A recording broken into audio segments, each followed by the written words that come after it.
이 시간에는 누가복음 8장 4절부터 15절의 말씀을 씨 뿌리는 비유라는 제목으로 나누겠습니다. 본문을 읽겠습니다. 각 동네 사람들이 예수께로 나와 큰 무리를 이루니 예수께서 비유로 말씀하시되 씨를 뿌리는 자가 그 씨를 뿌리러 나가서 뿌릴새 더러는 길가에 떨어짐에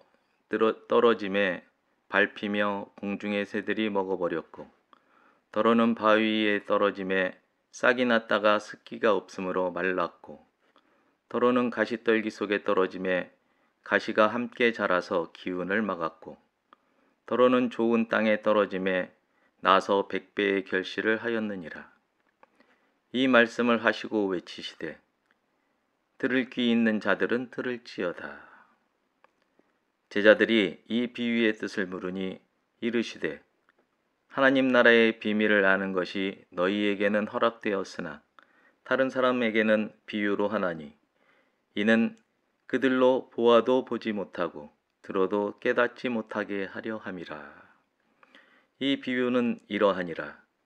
씨는 하나님의 말씀이요 길가에 있다는 것은 말씀을 들은 자니 이에 마귀가 가서 그들이 믿어 구원을 얻지 못하게 하려고 말씀을 그 마음에서 빼앗는 것이요 바위 위에 있다는 것은 말씀을 들을 때에 기쁨으로 받으나 뿌리가 없어 잠깐 믿다가 시련을 당할 때에 배반하는 자요 가시떨기에 떨어졌다는 것은 말씀을 들은 자이나 지내는 중 이생의 염려와 재물과 향락의 기운이 막혀 온전히 결실하지 못하는 자요 좋은 땅에 있다는 것은 착하고 좋은 마음으로 말씀을 듣고 지키어 인내로 결실하는 자니라. 헬라어로 1절은 그런데 라는 말로 시작합니다. 예수님이 순회 선교 여행 중인데도 불구하고 지나온 성마다 사람들이 예수님을 향해 나왔던 모양입니다. 그리고 이 사람들이 큰 무리를 이루었습니다. 예수님께 나온 사람들이 큰 하나의 무리를 이루었을 때에 예수님이 비유로 말씀하십니다. 비유하신 이야기가 5절부터 8절에 나오는데 8절에서 비유를 마치시며 예수님이 강조하여 외치는 말씀이 의미심장하고 중요합니다. 들을 귀 있는 자들은 들을지어다. 비유에는 두 가지 기능이 있습니다. 하나는 쉽게 알아들을 수 있게 하는 기능으로 밝히는 것이요. 다른 하나는 해석이 없으면 이해하기 어렵게 하는 기능으로 감추는 겁니다. 본문에 나오는 비유는 감추는 비유입니다. 9절을 보면 제자들이 예수님께 비유가 어떤 뜻인지를 묻는 장면이 나오는데 이를 통해 그 이유를 알 수 있습니다. 감춘 것을 알게 되는 방법도 두 가지입니다. 들은 사람이 물어보는 방법이 있고 말한 사람이 특정한 사람에게 설명하는 방법이 있습니다. 한편 들을 귀 있는 자도 두 부류로 나눌 수 있는데 비유를 듣고 바로 깨닫는 사람과 재차 물어서라도 알려고 하는 사람이지요.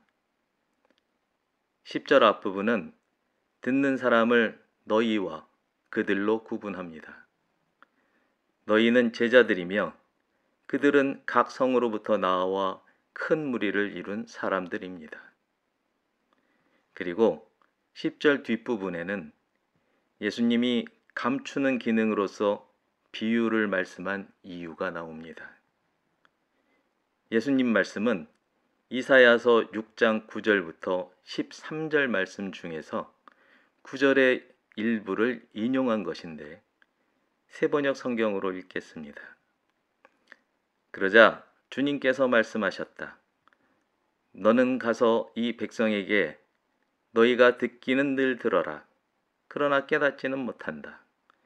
너희가 보기는 늘 보아라. 그러나 알지는 못한다. 하고 일러라. 너는 이 백성의 마음을 둔하게 하여라. 그 귀가 막히고 그 눈이 감기게 하여라. 그리하여 그들이 볼 수 없고 들을 수 없고 또 마음으로 깨달을 수 없게 하여라. 그들이 보고 듣고 깨달았다가는 내게로 돌이켜서 고침을 받게 될까 걱정이다. 그때 내가 여쭈었다. 주님, 언제까지 그렇게 하실 것입니까? 그러자 주님께서 대답하셨다. 성읍들이 황폐하여 주민이 없어질 때까지, 사람이 없어서 집마다 빈 집이 될 때까지, 밤마다 모두 황무지가 될 때까지, 나 주가 사람들을 먼 나라로 흩어서 이곳 땅이 온통 버려질 때까지 그렇게 하겠다. 주민의 10분의 1이 아직 그곳에 남는다 해도 그들도 다 불에 다 죽을 것이다. 그러나 밤나무나 상수리 나무가 잘릴 때에 그루터기가 남듯이 거룩한 씨는 남아서 그 땅에서 그루터기가 될 것이다. 이 말씀은 하나님께 등을 돌린 유다 왕국에 대한 심판을 전하는 자로서 이사야 선지자의 사명에 관한 내용을 담고 있습니다. 예수님 시절의 이스라엘 사람이면 잘 알아들었을 말이지만 우리에게는 시대적 상황에 대한 설명이 없이 일부만 인용될 때 이해하기 어려운 말씀입니다. 이제부터 차분히 살펴보겠습니다. 예수님은 각 성과 마을에 들렀을 때 분명히 하나님 나라를 선포하고 하나님 나라를 전파하셨을 겁니다. 그러기 위해 말씀 사역과 치유 사역을 베푸셨을 것이고 사람들에게 어떤 차별도 두지 않으셨을 겁니다. 그러면 그들은 왜 자신이 살고 있는 성이나 마을을 벗어난 것일까요? 이에 대해서는 본문에 있는 나와 라는 말을 알아보아야 합니다. 나오다라는 말에 사용한 헬라어는 에피포리오마이입니다.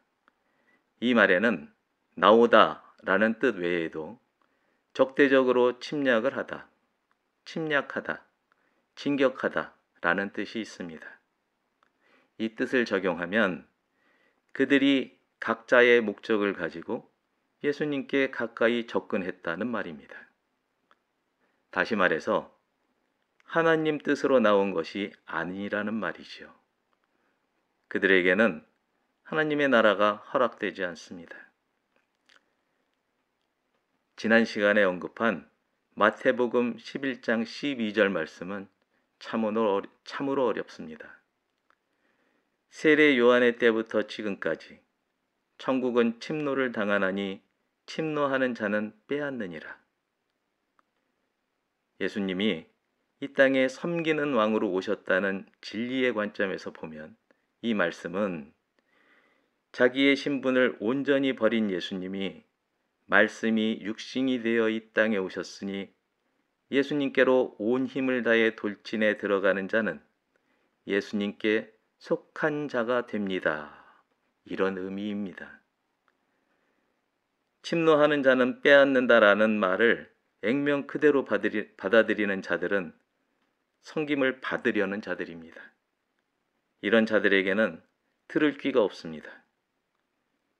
유다 왕국에 대한 심판이 예고되었을 당시 유대인들의 상태와 다를 바 없는 그런 상황입니다.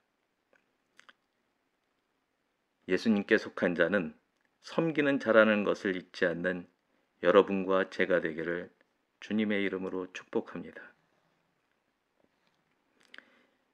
이사야서 6장 13절에는 천국이 허락된 사람에 대한 열쇠가 있습니다.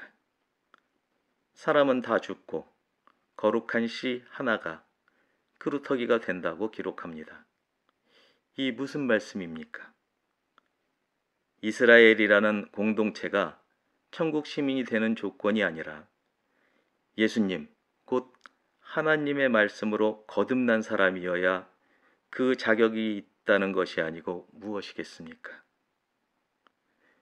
제자된 자만이 천국에 합당하다는 사실을 깨닫는 여러분과 제가 되기를 주님의 이름으로 축복합니다. 이제부터 씨 뿌리는 비유에 대해 세번역 성경을 기반으로 나누겠습니다. 5절 앞부분입니다. 씨 뿌리는 사람이 씨를 뿌리러 나갔다. 11절에서 예수님은 이 씨앗이 하나님의 말씀이라고 하십니다. 그렇다면 씨 뿌리는 사람은 하나님이시겠지요. 5절 중간 부분과 뒷부분입니다. 그가 씨를 뿌리는데 더러는 길가에 떨어지니 발에 밟히기도 하고 하늘의 새들이 쪼아 먹기도 하였다. 12절에서 예수님은 이 구절의 비밀을 다음과 같이 말씀하십니다. 길가는 말씀을 듣기는 하였으나 그 뒤에 악마가 와서 그들의 마음에서 말씀을 빼앗아가므로 믿지 못하고 구원을 받지 못하게 되는 사람들이다. 대부분의 사람들이 세상과 교회의 경계에 살면서 가끔씩 교회에서 나는 소리에 귀를 빌려줍니다. 6절입니다. 또 더러는 돌짝밭에 떨어지니 싹이 돋아났다가 물기가 없어서 말라버렸다. 13절은 이 구절에 대한 예수님의 가르침입니다. 돌짝밭은 들을 때에는 그 말씀을 기쁘게 받아들이지만 뿌리가 없으므로 잠시 동안 믿다가 시련의 때가 오면 떨어져 나가는 사람들이다. 어떤 사람들은 주일에만 독실한 그리스도인으로 살아갑니다. 7절입니다. 또 더러는 가시덤불 속에 떨어지니 가시덤불이 함께 자라서 그 기운을 막았다. 14절은 이 구절에 대한 예수님의 깨우침입니다. 가시덤불은 말씀을 들었으나 살아가는 동안에 근심과 재물과 인생의 향락에 사로잡혀서 열매를 맺는 데는 이르지 못하는 사람들이다. 사람은 하나님과 재물을 동시에 사랑하지 못합니다. 둘 중 하나는 사랑하고 다른 하나는 미워하게 되어 있습니다. 8절입니다. 그런데 더러는 좋은 땅에 떨어져서 자라나 100배의 열매를 맺었다. 15절은 이 구절에 담긴 비밀에 대한 예수님의 말씀입니다. 좋은 땅은 바르고 착한 마음으로 말씀을 듣고서 그것을 굳게 간직하여 견디는 가운데 열매를 맺는 사람들이다. 끝까지 견디는 자가 구원을 얻습니다. 존귀한 하나님의 친구 여러분, 그리스도인이면 누구나 성경 말씀을 듣습니다. 예수님은 우리에게 성경 말씀을 듣는 데서 그치지 말고 마음밭에 심어지게 하라고 하십니다. 마음밭에 심어지게만 하지 말고 삶으로 꽃 피우라고 하십니다. 삶으로 꽃 피우는 데서 만족하지 말고 열매를 맺고 씨를 나게 해 다른 이의 마음밭에 뿌려지게 하라고 하십니다.